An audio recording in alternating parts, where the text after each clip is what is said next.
तो बच्चों कैसे हैं आप सब लोग। आज हम पढ़ने वाले एक नया चैप्टर क्लास 10 का, जो कि है चैप्टर नंबर 10 लाइट के बारे में। इसमें हम पढ़ेंगे रिफ्लेक्शन एंड रिफ्रैक्शन के बारे में। इसे हिंदी में परावर्तन तथा अपवर्तन। इस चैप्टर में हम इन दोनों टॉपिक्स को अच्छे से डिस्कस करेंगे और lens formulas, mirror formula, image कैसे बनती है और इसके कुछ जो इम्पोर्टेंट सवाल हैं वो भी हम करेंगे। तो सबसे पहले हम क्या पढ़ेंगे? सबसे पहले हम पढ़ेंगे लाइट। लाइट क्या होता है? Light is a form of energy, यानी कि जो प्रकाश है वो एक ऊर्जा का फॉर्म है, यानी कि ऊर्जा की फॉर्म है। Light is a form of energy.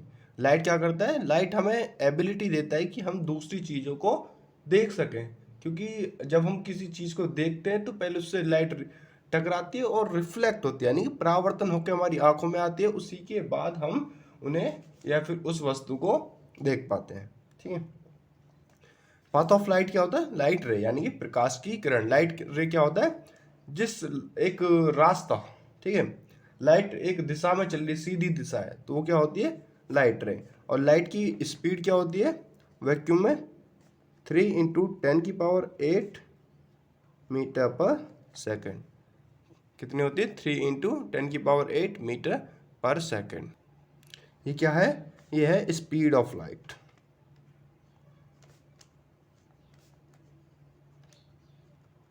ठीक है। क्या है ये?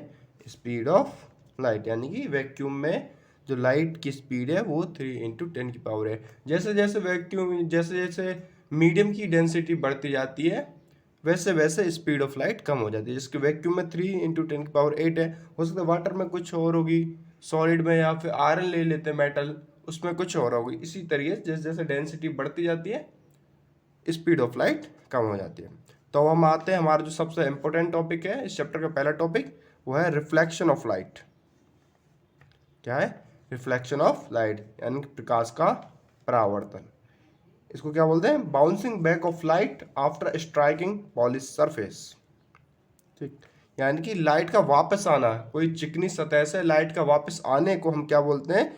रिफ्लेक्शन या परावर्तन, प्रकाश का परावर्तन। जैसे कोई भी सरफेस ले आप, कोई स्टील का बर्तन ले ले, अगर आप उस पर कोई लेजर लाइट मारते हैं, या कोई शीशा होता है उस पर हम जब लेजर लाइट मारते हैं तो उस पर टकरा के वो वापस आ जाती है। वो क्या होता है? वो रिफ्लेक्शन होता है। क्या होता है वो? Reflection of light.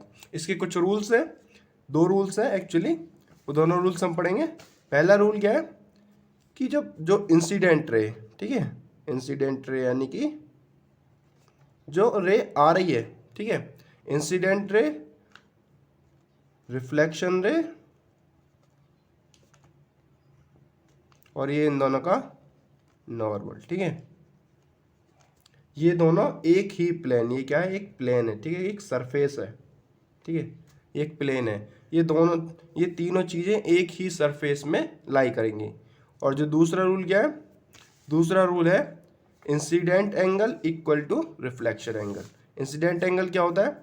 Angle made by incident ray with normal, ठीक है, इसे हम आई से डिनोट करते हैं। और रिफ्लेक्शन एंगल क्या होता है? Angle made by reflection, reflected ray with normal. इसको हम कैसे रिप्रेजेंट करते हैं? इसको करते हैं हम आर से, ठीक है। इसके 2 रूल है, बहुत ज़्यादा इंपॉर्टेंट। पहला रूल क्या है? Incident ray, reflection ray and normal all lie in the same plane, यानी कि आपतन किरण, परावर्तन किरण और नॉर्मल सभी एक ही तल में होते हैं। दूसरा रूल क्या है? Incident angle equal to reflection angle, यानी कि आपतन कोण बराबर परावर्तन कोण। जैसे कि अगर ये 45 डिग्री मान लेते हैं हम, इसने बनाया 45 डिग्री, तो क्या होगा? जो रे टकरा के जो वापस जा रही है वो भी 45 डिग्री बनाएगी। ये डिपेंड नहीं करता कि ये सरफेस कैसी, खुरदरी सरफेस हो, कोई उससे कोई मतलब नहीं है। कैसी ही टेढ़ी मेढ़ी ऊबड़ खाबड़ सरफेस हो, कोई फर्क नहीं पड़ता। ये रूल्स हमेशा फॉलो होंगे, ठीक है, ये रूल्स हमेशा फॉलो होंगे। Incidence angle always equal to reflective angle, ठीक है। अब आगे हम पढ़ेंगे दर्पण यानी कि मिरर्स के बारे में। मिरर्स कितने प्रकार के होते हैं? मेनली मिरर्स दो प्रकार के होते हैं, समतल मिरर यानी कि प्लेन मिरर और गोलीय दर्पण यानी कर्व मिरर। जो हम अपने घरों में देखते हैं यानी कि जो हम अपना चेहरा फेस देखने के लिए यूज करते हैं, टॉयलेट्स में होते हैं, वो क्या होते हैं? वो होते हैं प्लेन मिरर्स। ठीक है, वो क्या होते हैं? वो होते हैं हमारे पास प्लेन मिरर्स। और जो टॉर्च में होते हैं, हमारे चश्मों में होते हैं, वो क्या होते हैं? वो होते हैं कर्व्ड मिरर्स। कर्व्ड मिरर्स भी दो तरीके के होते हैं, एक होता है अवतल और एक होता है उत्तल। ठीक है, अवतल को इंग्लिश में बोलते हैं convex mirror and concave mirror. Convex mirror में क्या होता है? जो अंदर की साइड होती है ये पॉलिश होती है, बाहर की साइड यानी कि जो रिफ्लेक्शन होता है वो अंदर साइड होता है। ठीक है, लेकिन कॉनकेव में क्या होता है? जो रिफ्लेक्शन है वो इधर साइड होगा। ठीक है, प्लेन प्लेन बिल्कुल सीधा होता है। ठीक है, प्लेन मिरर के बारे में कुछ इंपॉर्टेंट बातें हैं जो हमें पता होनी चाहिए एग्जाम के पॉइंट ऑफ व्यू से, क्योंकि ये बहुत आगे काम आता है। सबसे पहली तो जो सबसे इम्पोर्टेंट बात है वो है plane mirror always form virtual and literally inverted image. ठीक है, वो कैसी इमेज बनाता है? वर्चुअल एंड लिटरली इन्वर्टेड, यानी कि जैसे कि हम जब हम शीशे में देखते हैं, अगर हम अपना सीधा हाथ उठाते हैं या फिर सीधा हाथ हिलाते हैं तो हमें शीशे में क्या दिखता है? वो हमारा उल्टा हाथ दिखता है, यानी कि हम उल्टा हाथ हिला रहे हैं। ठीक है, वर्चुअल यानी कि जिसको हम अपनी स्क्रीन पर नहीं उतार सकते। आप देखेंगे जब आप शीशे में देख सकते हैं, ऐसा थोड़ी होता है कि आप शीशे में देख रहे हैं और वो आप किसी उस इमेज को पर्दे पे कर दे, जैसे कि प्रोजेक्टर से हम किसी रेस के माध्यम से हम किसी भी चीज़ को दिखा देते हैं। ठीक, अगर शीशे में आप अपनी इमेज को देखो तो सेम नहीं कर सकते। ठीक है, तो वर्चुअल होता है। और जो दूसरी इंपॉर्टेंट चीज़ है वो क्या है? Image distance equal to object distance, यानी कि प्रतिबिंब की दूरी और बिंब की दूरी, यानी कि जो बराबर रहेगा। आप जितनी, मान लीजिए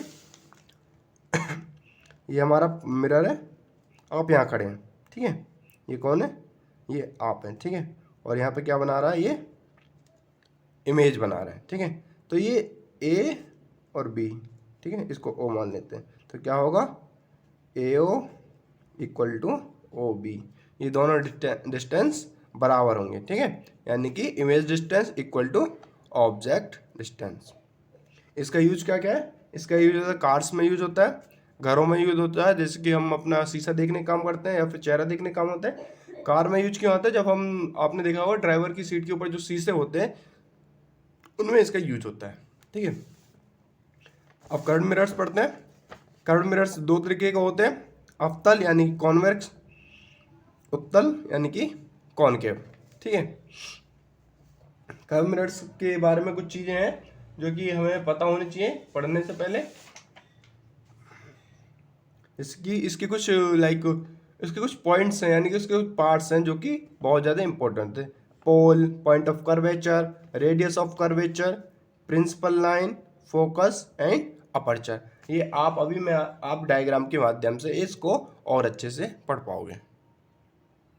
ठीक है, कर्व मिरर्स क्या होता है? एक स्फीयर होता है यानी गोला होता है, बॉल टाइप का। जब उसमें से हम कुछ पार्ट काट लेते हैं किधर भी साइड से, वो डिपेंड नहीं करता आप किधर से काटते हो, किधर से भी काट लेते हो वो एक कर्व मिरर बन जाता है। जैसे कि हमारा ये स्फीयर मान लेते हैं, एक गोला है। ठीक है, स्फीयर बॉल की टाइप का, मैंने इसको यहाँ से काट दिया। ठीक है, अब आप देखेंगे अगर इधर साइड से देखें तो कॉनकेव बन जाएगा, इधर से लाइट आएगी तो। अगर हम इधर से पॉलिश करते हैं बाहर साइड से, ठीक है ना, और अगर अंदर साइड से पॉलिश कर दें और बाहर साइड से लाइट रिफ्लेक्ट हो तो ये बन जाएगा कॉनकेव मिरर। ठीक है, जो अभी हमने टर्म पढ़ी थी, pole, point of curvature, radius of curvature, ये सब हम अब डिस्कस करेंगे। ठीक है, ये पी क्या है? ये पोल होता है। ठीक है, पी फॉर पोल। पोल क्या है? Centre point of a mirror. ठीक है, कर्व मिरर का जो सेंटर पॉइंट होता है वो होता है पोल। एफ क्या है? एफ होता है फोकस। ठीक है, एफ क्या होता है? फोकस। फोकस क्या होता है? जब पैरेलल लाइंस, अगर इस पैरेलल लाइंस, जब इस प्रिंसिपल, ये बीच वाला क्या होता है? जो लाइन आ रही है ये होती है हमारे पास principal x.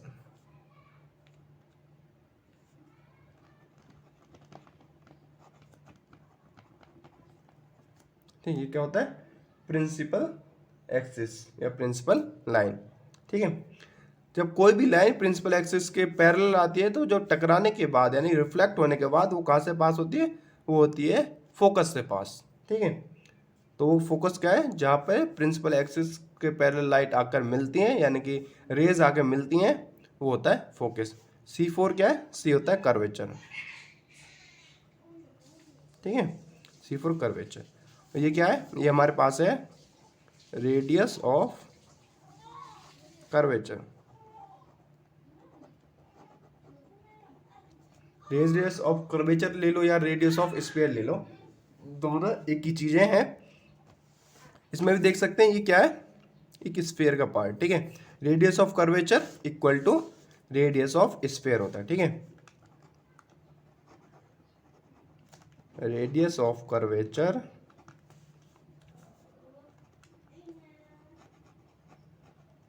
Equal to radius of sphere. ठीक है, यानी कि जिस स्फीयर से ये मिरर बना है उस स्फीयर के रेडियस के बराबर होगा। एक और चीज हम देख सकते हैं, radius of curvature equal to 2f। ठीक है, यानी कि रेडियस ऑफ जो कर्वेचर होता है वो फोकल लेंथ, यानी फोकल लेंथ क्या होता है,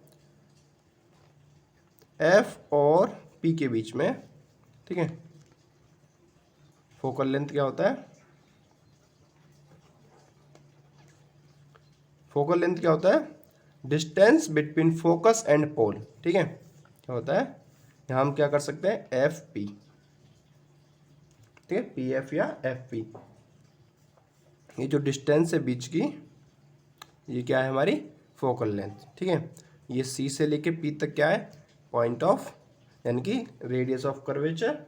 और जो बीच में लाइन है, ठीक है, ये कर्वेचर से होते हुए लाइन, कर्वेचर से पोल तक लाइन, बीच में फोकस से गुजारते हुए जो लाइन है, ये क्या है, ये है हमारे पास प्रिंसिपल लाइन।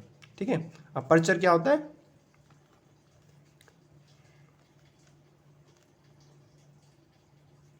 अपर्चर होता है लेंथ ऑफ मिरर। ठीक है, मिरर की लंबाई क्या है, ये होता है अपर्चर। जैसे कि यहाँ पे मिरर की लंबाई है mn। ठीक है, m से लेके n तक। ठीक है, c क्या है, पॉइंट ऑफ कर्वेचर। ये क्या है, रेडियस ऑफ कर्वेचर। ये क्या है, ये है हमारे पास फोकस। ये पूरे यहाँ से यहाँ तक है प्रिंसिपल एक्सिस। ये क्या है, पोल है। ठीक है, और हमारा m और n क्या है, m और n है हमारे पास अपर्चर, यानी कि length of a mirror is called aperture.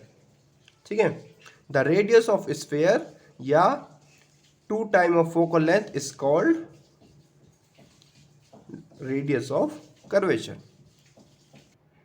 तो बच्चों, हम दोबारा से फिर जो हमने कर्व मिनट्स में पॉइंट्स पढ़े थे, इन दोबारा से एक बार दोबारा रिपीट कर देता हूँ।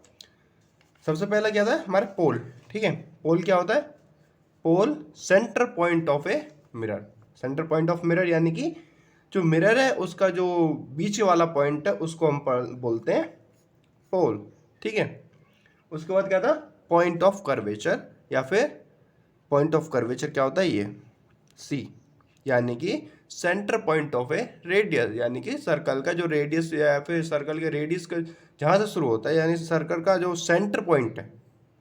ठीक है, जिस स्फीयर से ये मिरर बन रहा है उसका जो सेंटर पॉइंट है वही सेंटर ऑफ कर्वेचर कहा जाता है। ठीक है, फोकस क्या है, फोकस जब लाइट्स प्रिंसिपल एक्सिस के पैरेलल आती हैं तो रिफ्लेक्ट होने के बाद जिस जगह पे मिलती हैं, ठीक है, यानी कि वो इनफाइनाइट सी लाइटें आ रही हैं और वो आके रिफ्लेक्ट होने के बाद parallel to X X principal axis आ रही हैं, वो रिफ्लेक्ट होने के बाद जिस जगह मिलती हैं उसको हम बोलते हैं फोकस।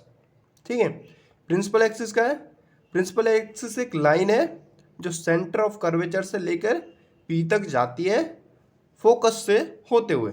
ठीक है, रेडियस ऑफ कर्वेचर क्या है, the radius of curvature is equal to the radius of the sphere, यानी कि स्फीयर का जो रेडियस होगा वही रेडियस ऑफ कर्वेचर होगा। एक फॉर्मूला है हमारे पास, r इक्वल टू 2f, यानी कि radius of curvature equal to double of focal length. ये बहुत इंपॉर्टेंट है, न्यूमेरिकल सॉल्व करने के काम आता है। ठीक है, फोकल लेंथ क्या होती है, फोकल लेंथ होती है हमारे पास length between the focus and the pole. Pole और फोकस के बीच की जो दूरी होती है उसको हम बोलते हैं फोकल लेंथ। एक अगला हमारा जो पॉइंट था वो था अपर्चर। अपर्चर क्या होता है? साइज ऑफ ए मिरर, यानी size of a mirror is called aperture. कि एम से एन तक जो भी साइज है मिरर का वो क्या कहा जाएगा? अपर्चर, उसे अपर्चर बोला जाएगा। तो गाइस, अगर आपको मेरी वीडियो अच्छी लगी हो तो मेरी वीडियो को लाइक करें, शेयर करें और चैनल को सब्सक्राइब करें। और अधिक वीडियो देखने के लिए मेरी वीडियोस को ज़्यादा से ज़्यादा लोगों तक पहुंचाएं, जिससे कि मैं और ज़्यादा वीडियोस बनाऊं। Thank you. अगर आपने अभी तक क्लास 10th के केमिस्ट्री के 5 चैप्टर नहीं पढ़े हैं तो उनका लिंक डिस्क्रिप्शन में है, आप उनको भी जाके पढ़ सकते हैं। धन्यवाद।